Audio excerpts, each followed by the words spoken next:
আমি তোমার মায়ের স্নেহ মায়া মমতা কিছুই পাইনি। বলো না, বলো না আমার মা কোথায়? এই মা কোথায়, মা কোথায় বলতে বলতে চরণে মাথা ঠুকছে, আর ঝলকে ঝলকে বদন দিয়ে রুধির ধারা উঠছে। কিন্তু লক্ষ্য করুন মায়েরা, গোবিন্দ ঘোষ যখন নগর থেকে মাধুপুরি করে নিয়ে দরজার সামনে ডাক দিয়েছে, গোপীনাথ, এই গোপীনাথ, একবার দরজা খোল বাবা, একবার দরজা খোল। ছেলের কোনো সাড়া পেল না। নিজেই দরজায় ধাক্কা দিয়ে যখন ভেতরে প্রবেশ করে দেখে তার পুত্র গোপীনাথ বিগ্রহ গোপীনাথের চরণে মাথা ঠুকছে, আর মুখ দিয়ে ঝলকে ঝলকে রুধির ধারা উঠছে। ভিক্ষান্নের পুটলিটা দূরে ছুঁড়ে ফেলে দিয়ে ছুটে গিয়ে পুত্র গোপীনাথকে বুকে জড়িয়ে ধরেছে। ওরে গোপীনাথ, গোপীনাথ, হতে পারে না গোপীনাথ, হতে পারে না, তুই আমাকে ছেড়ে চলে যেতে পারিস না, আমাকে ছেড়ে চলে যেতে পারিস না। ছুটে গিয়ে আছাড়কে পেরলো বিগ্রহ গোপীনাথের চরণ তলে। না না, হতে পারে না, না না, হতে পারে না, না না, এ হতে পারে না গোপীনাথ, হতে পারে না গোপীনাথ, হতে পারে। তুমি যে ব্যথা হারে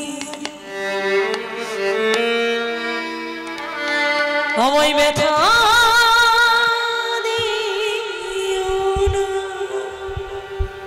গোপীনাথ,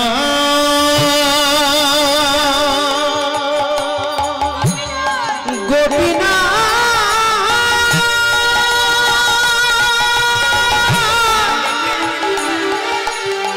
তুমি আমার গলে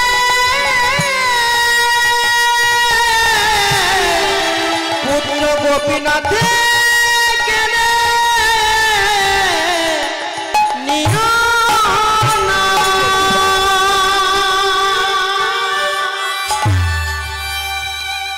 দিলে যদি পুত্র মোরে,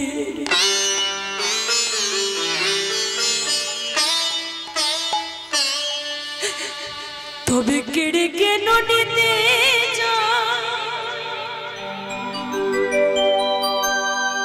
সহিতে পারে না আমি,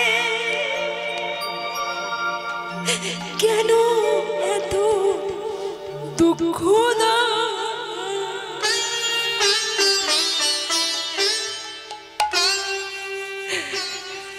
এ বিষম বেদনা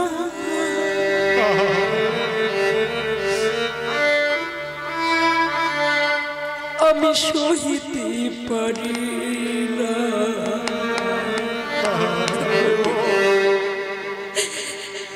এ বিষম বেদনা আমি সহিতে পারি না। গোপীনাথ,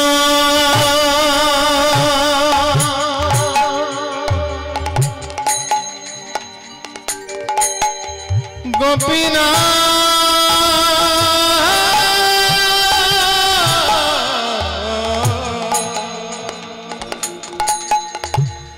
গোপীনাথ,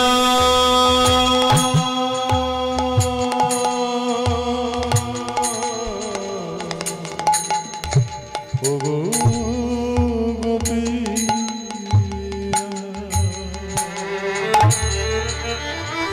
হতে পারে না গোপীনাথ, কিছুতেই হতে পারে না। আমার একমাত্র সন্তানকে তুমি এভাবে কেড়ে নিতে পারো না গোপীনাথ। আমি তো কোনো অন্যায় করিনি, আমি তো কোনো পাপ করিনি, কোনো অপরাধ করিনি, তাহলে এমন শাস্তি দিচ্ছ কেন? দয়াময় এমন শাস্তি দিচ্ছ কেন? নিও না, আমার সন্তানকে তুমি কেড়ে নিও না গোপীনাথ, কেড়ে নিও না। পিতার কোলে পুত্র গোপীনাথে বদন দিয়ে ঝলকে ঝলকে রোদের ধারা উঠতে উঠতে এক সময় পুত্র গোপীনাথ গোবিন্দ ঘোষের কোলের মধ্যে দেহ ত্যাগ করলেন। গোপীনাথ, গোপীনাথ, কথা বলছিস না কেন? এই গোপীনাথ, কথা বলছিস না কেন? কথা বল, কথা বল গোপীনাথ,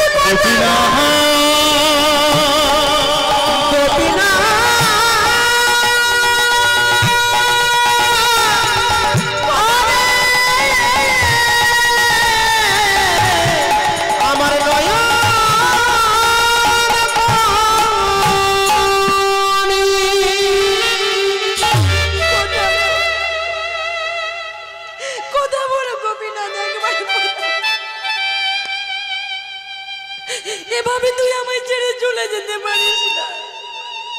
ওরে, তুই যদি চলে যাস তাহলে আমাকে বাবা বলে কে ডাকবে? বল আমাকে বাবা বলে ডাকবে। কথা বল, কথা বল গোপীনাথ,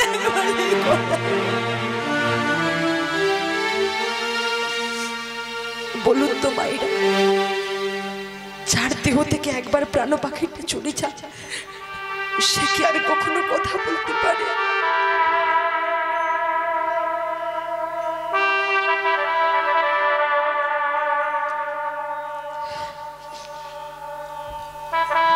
দেহ থেকে যদি একবার প্রাণ পাখিটা চলে যায়, হাজার চেষ্টা করলেও সে কিন্তু আর কথা বলতে পারে না। কিন্তু আজকে গোবিন্দ ঘোষ পুত্রের সঙ্গে অন্ধ হয়েছে, পুত্রের মায়ায় অন্ধ হয়ে বলে একবারে কথা বলে গোপীনাথ, একবার তুই আমাকে বাবা বলে ডাক। তুই ছাড়া সংসারে আমার আর কেউ নেই খোকা, একবার আমাকে বাবা বলে। শত কষ্ট, শত ব্যথা বুকে চেপে গোবিন্দ ঘোষ নিজে পুত্রের মৃত্যু দেহটাকে ডেকে সুরধুনী গঙ্গার পাড়ে মাটি করে তাকে সমাধিস্থ করে বাড়িতে ফিরে এসে গোপীনাথের মন্দিরে বসেছে, করজোড়ে প্রার্থনা করে বলে, গোপীনাথ, এই কাজটা তুমি ঠিক করলে না,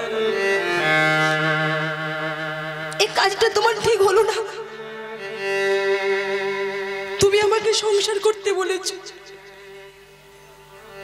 তুমি আমায় আদেশ দিয়েছো সংসারী হও, তুমি আমার স্ত্রী দিয়েছো, আমার সন্তান দিয়েছো, দিয়েও তুমি আমার কাছ থেকে এক এক করে কেড়ে নিয়েছো। তাহলে কেন দিয়েছিলে? এক এক করে যদি আমার কাছ থেকে সব কেড়ে নেবে তাহলে কেন দিয়েছিলে? কেন স্ত্রী দিয়েছিলে? কেন পুত্র দিয়েছিলে? কেন মায়ের সংসার করে দিয়েছিলে? শোনো গোপীনাথ, আজকে তুমি সবকিছু দিয়েও যখন আমার কাছ থেকে কেড়ে নিয়েছো, তাহলে তুমিও শুনে রেখো, তুমিও শুনে রেখো, আজ থেকে তোমার মন্দিরে পুজো বন্ধ, তোমার সেবা বন্ধ, তোমার নাম গুণকীর্তন বন্ধ। এই আমি মন্দিরের দরজা চিরদিনের মতো বন্ধ করে দিলাম গোপীনাথ, বন্ধ করে দিলাম। তবে গোপীনাথ, তুমি আমার উপর অভিমান করো না, কারণ জীবনে কোনোদিনে কোনো কিছু তোমার সেবা না দিয়ে আমি সেবা করি। তাই আজ থেকে যেমন তোমার সেবা বন্ধ, তেমনি আমারও সেবা বন্ধ। আমি সেবা করব না, আমি সেবা করব না, তোমাকেও সেবা দেব না, আমিও সেবা করব না। তোমার নাম বন্ধ, তোমার পুজো বন্ধ। এই আমি মন্দিরের দরজা বন্ধ করে দিলাম গোপীনাথ, আমি বন্ধ করে দিলাম। ভগবান আর থাকতে পারলেন, মনে মনে ভাবলেন, গোবিন্দ ঘোষ, এ তুমি কি বলছো? এ তুমি কি বলছো গোবিন্দ? তুমি হয়তো আমায় সেবা না দিলে অন্যান্য ভক্তগণ আমায় সেবা দেবে, কিন্তু তুমি যদি সেবা না করো এক সময় তুমি যে প্রাণ হারাবে।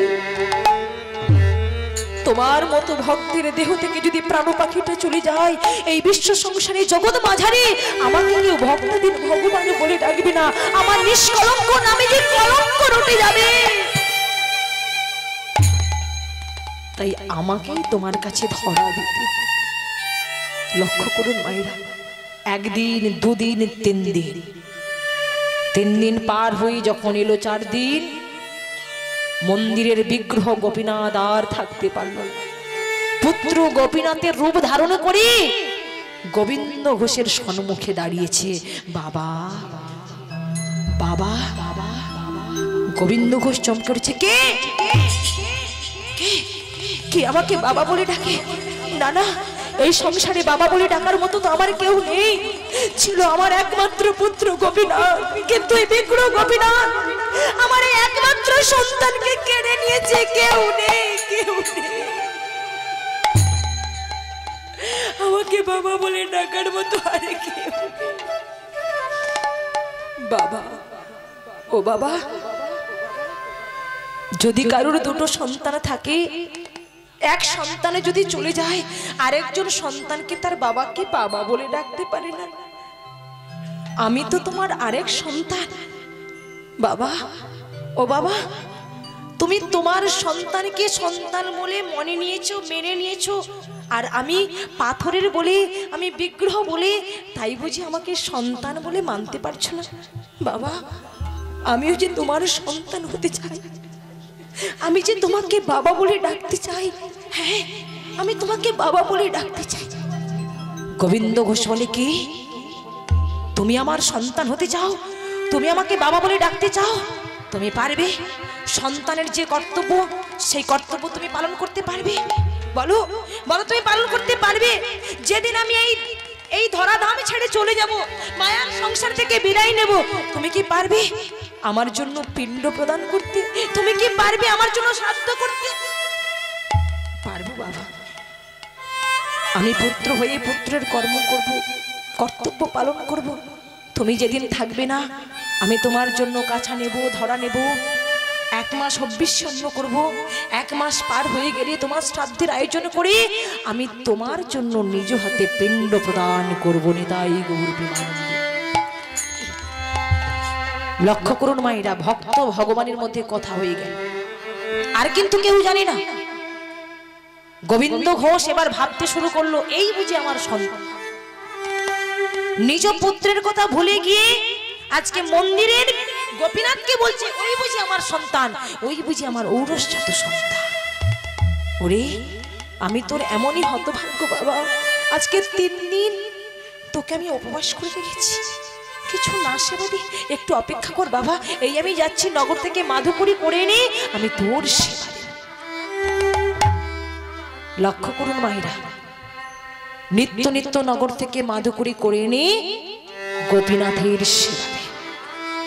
অনেকগুলো দিন কেটে যায়, এবার অন্তিম সময় ঘনিয়ে এসেছে। গোবিন্দ ঘোষের শেষ মুহূর্ত, উঠে বসতে পারে না, দাঁড়াতে পারে না, নগর থেকে মাধুকরী করে আনতে পারে না, একেবারে শয্যার উপর শায়িত, এমনকি ভগবানের নামটাও মুখে ঠিক মতো উচ্চারণ করতে পারে না। শয্যার উপর শায়িত হয়ে পুত্র গোপীনাথকে ডেকে বলে, ওরে গোপীনাথ, এবার তো আমার যাওয়ার সময় হয়ে এসেছে, এবার যে আমায় চলে যেতে হবে, তবে যাওয়ার কালে আমার যে একটা মনের বাসনা, সেটাকে তুই পূরণ করবি। দেখুন মায়েরা, মৃত্যুর শয্যায় শায়িত হয়ে বলছে, মনের বাসনা। বলো বাবা, কি তোমার মনের বাসনা? তুমি যে চলে যাবে, তাহলে আমাকে কার কাছে রেখে যাচ্ছ? আমি কার কাছে থাকবো? গোবিন্দ ঘোষ বলেছিল, কেন রে? এই তো অগ্রদ্বীপের মানুষজন থাকলো, মন্দিরের পুরোহিত ঠাকুর থাকলো, আর সব থেকে বড় কথা, আমার মন্দিরের বিগ্রহ গোপীনাথ রয়েছে। বাবা, তুমি কি সত্যি সত্যি চলে যাবে? তাহলে বলো তোমার বাসনা পারবি? পারবি বাবা গোপীনাথ? ওই বিগ্রহ গোপীনাথের একটু চরণামৃত এনে দিতে। মাহিরা, বিষয়টা শুধু একটু অনুভব করুন, স্থির থাকতে পারবেন না, আপনার নয়ন থেকে নয়ন ধারা গড়িয়ে পড়বে। আজকে ভক্ত ভগবান কি বলছে, তুই পারবি ওই বিগ্রহ গোপীনাথের একটু চরণামৃত এনে দিতে? ছেলে বলে, কেন পারবো না বাবা, তোমার মনে বাসনা জেগেছি, আমি কি না দিয়ে থাকতে পারি? নিজের চরণ দৌত করেছি, নিজের চরণ দৌত করে সেই চরণ দৌত জল এনেছে, নাও বাবা সেবা করো। কই চরণামৃত পান করবি যে, নাও সেবা করো। ভক্তি ভরে সেই চরণামৃত সেবা করেছে। পুত্রকে বুকে জড়িয়ে ধরে বলে, ওরে গোপীনাথ, তুই আরেকটা কাজ করতে পারবি বাবা, আরেকটা। এবার তো সত্যি সত্যি আমায় চলে যেতে হবে। যাওয়ার কালে একবার ওই গোপীনাথের নাম আমায় শোনাবি বাবা, বল না একবার শোনাবি। ভগবান বলে, আমি কেন শোনাবো না? ভক্তির জন্য ভগবান কি না করে। বাবা তুমি আমার কাছে নাম শুনবে তো? তাহলে আমি নাম শোনাচ্ছি বাবা, তুমি একবার ভক্তি ভরে সেই নাম শ্রবণ করো, আর একটু একটু করে বলারও চেষ্টা করো। ভগবান নিজেই নিজের নাম করে ভক্তকে শোনায়। হরে কৃষ্ণ হরে কৃষ্ণ কৃষ্ণ কৃষ্ণ হরে হরে রাম হরে রাম রাম রাম হরে হরে নিতাই হরে কৃষ্ণ কৃষ্ণ কৃষ্ণ হরে হরে হরে রাম বলো আমার সঙ্গে বলো, হরে তোমরা সবাই বলো, প্রাণ খুলে বলো, রাম ভক্তি ভরে বলো, নয়ন বলে বলবো। হরে হরে হরে কৃষ্ণ হরে কৃষ্ণ কৃষ্ণ কৃষ্ণ হরে হরে হরে রাম হরে রাম রাম রাম হরে হরে। হরে কৃষ্ণ হরে কৃষ্ণ কৃষ্ণ কৃষ্ণ হরে হরে হরে রাম হরে রাম রাম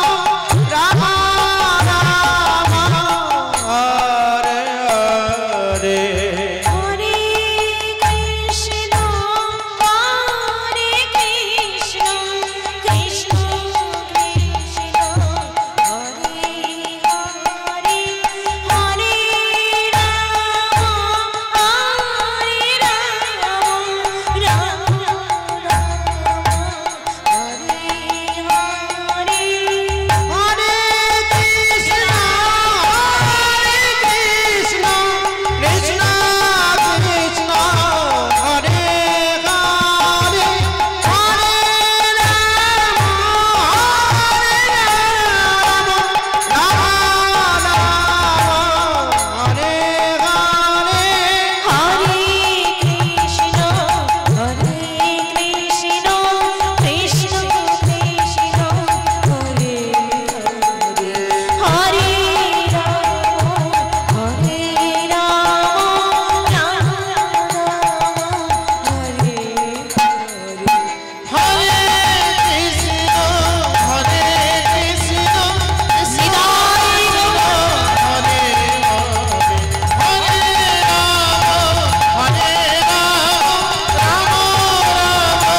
হরে হরে হরে কৃষ্ণ কৃষ্ণ কৃষ্ণ হরে হরে হরে রাম রাম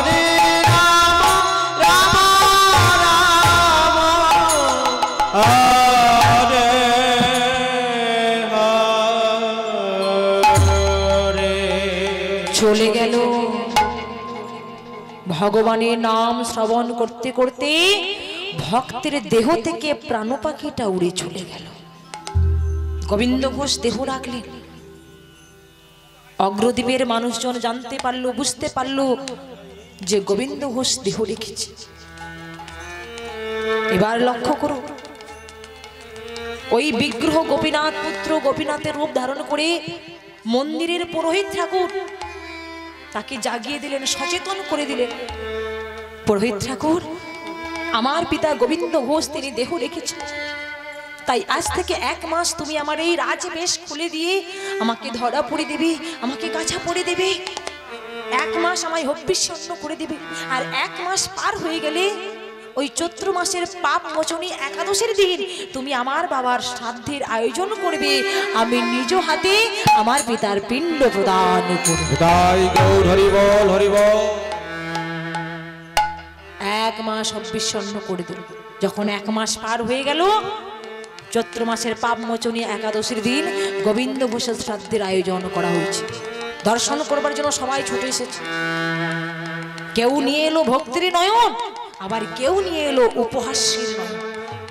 বলুন, যারা উপহাসের নয়ন নিয়ে এসেছে, তাচ্ছিলের মনোভাব নিয়ে এসেছে, মনে অহংকারে নিয়ে এসেছে, তারা কি কিছু অনুভব করতে পারবে মা? সেদিন কিছু তার অনুভব করতে পারলো না। কিন্তু যারা ভক্তির নয়ন নিয়ে এসেছিল, প্রেমের নয়ন নিয়ে এসেছিল, একমাত্র সেদিন তারাই দর্শন করেছিল যে ভগবান ভক্তের জন্য পুত্রের রূপ ধারণ করে নিজ হস্তে গোবিন্দ ঘোষের পিণ্ড প্রদান। নিতাই গৌর হরি বল, হরি বল। তাহলে মায়েরা ভক্তের মতো ভক্ত হতে হবে। বলুন, যদি গোবিন্দ ঘোষের নিজ পুত্র বেঁচে থাকতো, কত বছর? 5 বছর, 10 বছর, 20 বছর, 50, বড় জোর 100, এর থেকে মানুষ বাঁচে না। কিন্তু সে জায়গায় প্রায় 500 বছর পার হয়ে গেছে, আজও পর্যন্ত পিণ্ড প্রদান করেই চলেছে। তাহলে মায়েরা ভক্তের মতো ভক্ত হতে হবে। শুধু সাজা ভক্ত হলে হবে না, অন্তর থেকে মন থেকে ভক্ত হতে হবে। আর ভক্ত হতে হলে সর্ব অগ্রে চাই অন্তরে ভক্তি। ভক্তি ছাড়া ভগবানকে পাওয়া যায় না মা। এই তো আপনারা আস্বাদন করলেন, জীবনে কত আঘাত, ভগবান সবকিছু দিয়েও আবার কেড়ে নিয়েছে। সবকিছু কেড়ে নিয়েছে, কেড়ে নেওয়ার পরেও সেই ভক্ত ভগবানের চরণ আশ্রয় করেছিল বলে আজকে তার কৃপা পেয়েছে। তাহলে আপনারাও ভক্ত হন মায়েরা, গৌর গোবিন্দের ভক্ত হন, রাধা গোবিন্দের ভক্ত হন। মনে ভক্তি নিয়ে তার ভজন করুন, অহংকারে নিয়ে, সরল মন নিয়ে। অহংকারে ভগবানকে পাওয়া যায় না। ভক্তি নিয়ে ভজন করুন, যুগ যুগ ধরে হরিনাম শুনুন, কৃষ্ণ নাম শুনুন। আপনাদের সবার মন ভালো হোক, শরীর ভালো হোক, যেন সুস্থ শরীরে সবার জীবনটা কেটে যায়। আমার প্রভুর কৃপার আশীষ যেন আপনাদের সবার মস্তক শিখরে ঝরে পড়ে। নিতাই গৌর প্রেমানন্দে, হরি বল, হরি বল। আসুন, এইখানে আমরা লীলা বিশ্রাম করলাম। এখনো যিনারা প্রসাদ সেবা করতে বাকি রয়েছেন, কেউ কিন্তু প্রসাদ না পেয়ে চলে যাবেন না। প্রসাদ পেয়ে তারপরে আপনারা বাড়ি যাবেন। তবে হ্যাঁ, যাওয়ার কালে আপনারা সবাই মিলে এই পরিবারের সকল সদস্য, যে পরিবার এত সুন্দর করে আজকের একটা এত সুন্দর দিন আমাদেরকে উপহার দিয়েছে, আজকে আমরা বড় ভাগ্যবান ভাগ্যবতী, আপনারাও বড় ভাগ্যবান ভাগ্যবতী। বলুন, এমন দিন কি আমাদের জীবনে সবসময় আসে? নিঃশ্বাসের তো কোনো বিশ্বাস নেই। তাই আজকে উনি এত সুন্দর করে পরিবেশ করে দিয়েছেন, সোনার সৌভাগ্য করে দিয়েছেন। এই যে আপনারা এত সময় ধরে ধৈর্যের পরীক্ষা দিলেন, আপনাদের ধৈর্যের কাছে আমি শত শত সহস্র কোটি সশর্ত দণ্ডবোধ প্রথমেই নিবেদন করি। আশীর্বাদ করবেন যেন ওই ভক্ত পরিবেশ গৌর গোবিন্দের ভজনের পথের পথিক হতে পারি, যেন কৃষ্ণের দাস হতে পারে, ভগবানের দাস হতে পারে। নিতাই গৌর প্রেমানন্দে, হরি বল, হরি বল। দাঁড়াইল গোপীনা পিণ্ড হাতে, দাঁড়াইল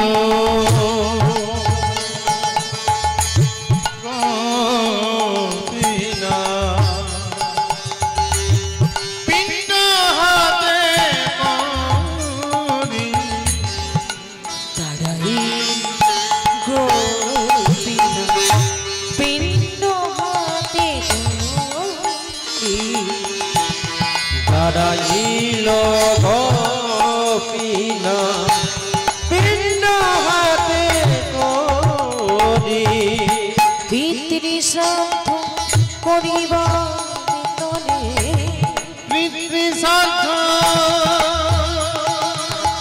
পানিবার তলে, পিতৃ শ্রাদ্ধ করিবার তলে পিণ্ড হাতে দাঁড়াইল হরি